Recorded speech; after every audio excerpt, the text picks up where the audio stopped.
ഒരു ചെറുപ്പക്കാരൻ ഒരിക്കൽ തൻ്റെ ഗുരുവിനോട് ഇങ്ങനെ ചോദിച്ചു, നമ്മൾ പ്രാർത്ഥിക്കുമ്പോൾ ഈശ്വരൻ നമ്മുടെ അടുക്കലേക്ക് ഇറങ്ങി വരുമോ?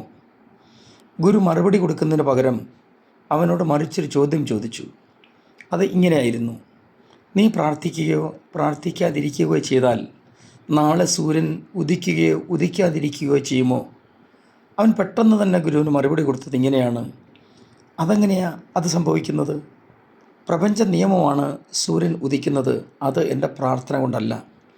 അപ്പോൾ ഗുരു അവനോട് പറഞ്ഞ മറുപടി ഇങ്ങനെയാണ്: ദൈവം സർവ്വവ്യാപിയാണ്, എല്ലായിടത്തും ഒരേ സമയത്തുണ്ടാകും.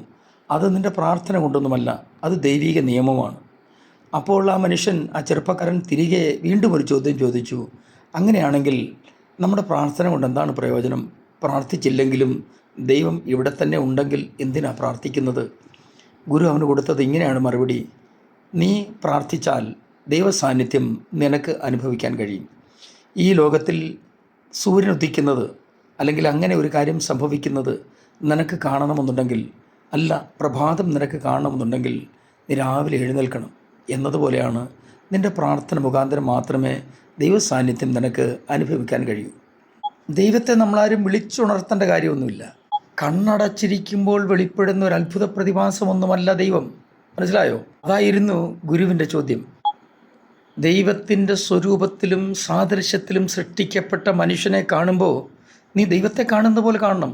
അങ്ങനെ വരുമ്പോൾ നിനക്കൊരാളെ ആക്രമിക്കാൻ തോന്നില്ല, കൊലപാതകം ചെയ്യാൻ തോന്നില്ല, ഒരാളുടെ വസ്തുവക മോഷ്ടിക്കാൻ തോന്നില്ല. കാരണം എല്ലാം ദൈവമാണ്, എല്ലാം ദൈവത്തിൻ്റെതാണ്.